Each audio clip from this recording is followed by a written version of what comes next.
Hi, Shannon Waller here, and welcome to Team Success. Now, you might be a little bit intrigued by the title, Open Files and Black Holes, and I want to tell you where this idea came from. I was talking to one of our wonderful strategic coach clients, and I sort of, at the beginning of our conversation, I always ask, what are you happy about? What's a positive focus? What's a win?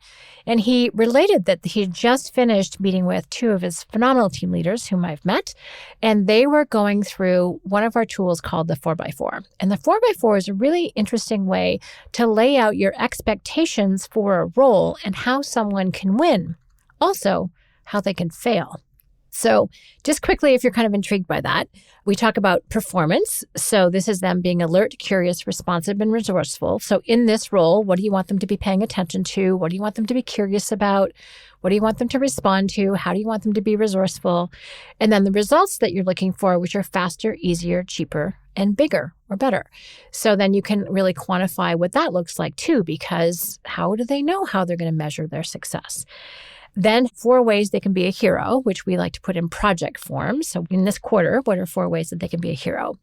So these are all the different ways they can win. But the most fun column, the one that I enjoy the most, is the drives me crazy column. And this is how they can fail. This is how they can not be successful in terms of supporting you, supporting the organization, supporting the team. So as I was talking with my friend and client, I said, oh, are you finding that as you do these different 4x4s that the drives me crazy column stays the same? And again, there's 4 items in it. He goes, yes, black holes.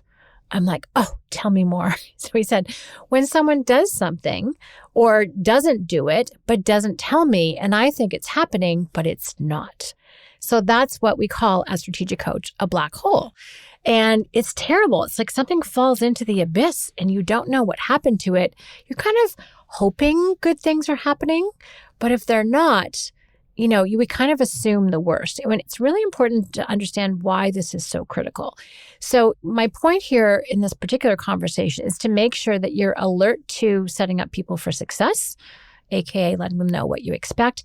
But also, if you're a team member listening or a team leader working closely with your entrepreneur or an entrepreneur who's got projects with your team, so this is everybody, it's really important to make sure you've got the communication structures in place so that these things don't happen. So black holes are when, again, something goes into the abyss. You just do not know what is going on with it. So why is this a problem? Well, one of the biggest things, and I was talking about this with my friend, is that the issue is it creates micromanagement. See, what happens is we hope for the best, but with a lack of information, we assume the worst. This is a natural human trait, probably amped up a little bit in the entrepreneurial world. So what happens when they don't hear anything is they assume the worst, and then they're all over you. And this is not fun. If you've been the recipient of micromanaging, you know exactly what I'm talking about. And you want to almost say, what's the matter? Don't you trust me to do my job properly? Well, with a lack of information, they might not actually. So this is a really critical issue. So it's key to understand the emotional part of this, not just the task element of it. A lot of people are really focused on the tasks. And this is where the open file concept comes in. So let me describe this circumstance to you, and I think you will relate, which is kind of fun. So if you've ever asked someone else to do something, again, could be someone above you, same level, below, doesn't really matter in the hierarchy, but you've asked someone else to do something, and, you're someone who has lots of tasks or lots of ideas, and, in our scenario, then you come up with another thing. Now, if you've got great people, which you probably do, then they go off and do their task, presumably, but you don't actually know. And when do you remember this? Well, at really inconvenient moments, like you're in the car, maybe you're on speaker, but tough to talk to people sometimes in the car, at 3:00 in the morning when you wake up, in the shower, not an appropriate place to talk to people. And depending on what your consistency factors are in your brain, you may or may not remember it for a while. So this can be an open file in your mind for weeks. Now, eventually, you're going to remember at the same time that you see the other person, you might say, oh, whatever happened with that task, that phone call, that to-do, that project? And they hopefully will say, oh, it's handled. And you're like, phew. So you can close that open file. Team members and leaders alike have no idea how much wasted mental energy happens when we don't close open files for others. This is something that we identified and coach in our Strategic Coach team programs for this reason. Again, the amount of mental energy wasted and the emotional energy, because people are, again, making it up probably wrong, they're presuming the worst, is a very high cost to pay. So we call this the open file syndrome. Now, there's a little bit of a situation that happens sometimes, depending on whom you're asking. And that is sometimes the people, when you ask them, is it done yet? Or is it whatever happened?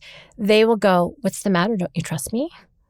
And then you have that sinking feeling in your stomach. And you're like, oh, now I have to walk on eggshells around this person. So one of the things that we coach on a lot is that this is not a trust issue. This is really important for both people to understand. It's not at all a trust issue. It's a communication issue. And it's really important to close the communication loop. So this is where the term open files comes in. It's critical to know how to do this. Now, some people are best in person or on Zoom. Some people need it in writing so they can refer back to it. I'm a huge fan of dashboards. And as I was talking to my friend about this, he says, yes, we use Asana. Asana is great for helping to track the task, where things are at. Someone puts in their completion. Great way to do a positive focus, check off all the lists. So, having a dashboard, having a tool, having a project management system that helps you do this will prevent just so much of the issue that can happen. So definitely taking advantage of technology. And a lot of our clients use Asana. I know people who are huge fans of it. My buddy Nick Sonnenberg talks about it all the time. He loves it. I know lots of other clients who are on it. I know some of our clients who coach other people on how to use Asana, which is really exciting. Delegate Solutions comes to mind.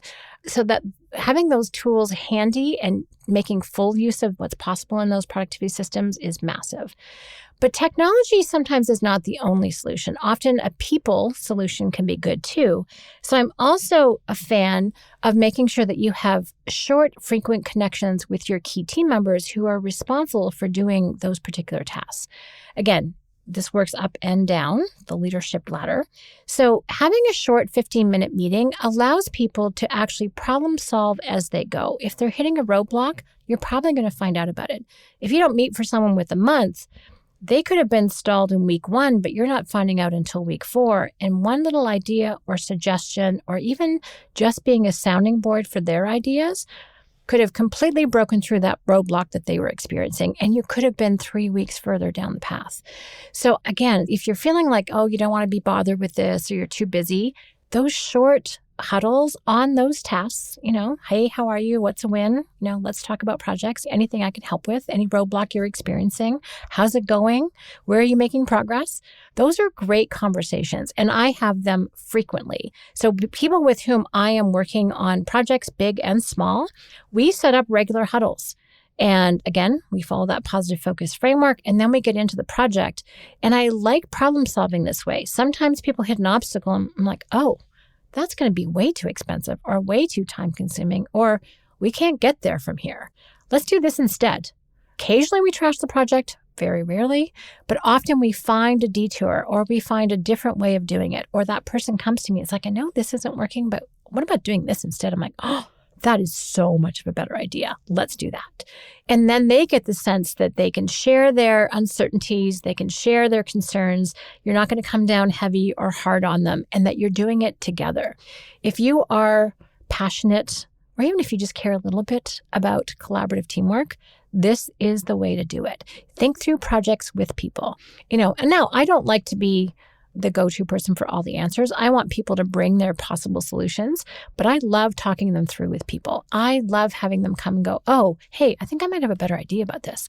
So I really work to create as much safety as I can. It's called psychological safety, where people feel good about bringing things that they think the other person might not want to hear to the circumstance, to the situation.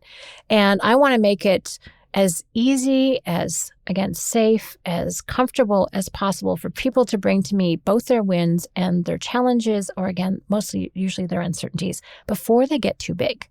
Then you're just solving little tiny problems, not one big problem or mess at the end. That is frustrating. That's when we get annoyed with people. This is when we wonder, is this actually the right person for the role? And that's a whole other conversation. So making sure that you have a system to identify and close open files, to make sure that there aren't any black holes, things are not falling into the abyss, and that people know that it's a communication and not a trust issue, I think are critical ways to enhance your teamwork. So I wanted to bring this to your attention today because we can fall into the trap of being a little bit isolated with our tasks, or giving out mandates to other people and hoping, praying sometimes that they're happening, but not really knowing. And I know it just speeds up teamwork so much when you can have these much smaller, faster check-ins in person using technology. And that really helps to accelerate both your teamwork and your results, which is really the purpose of having a successful collaborative team. So I hope this has been useful and inspiring. I hope you are trying to figure out madly right now how you can close open file for others and how they can close them for you in a way that's effective and that you'll remember. And certainly if you have any questions or comments, please let me know at questions@strategicoach.com. And as always, here's to your team success.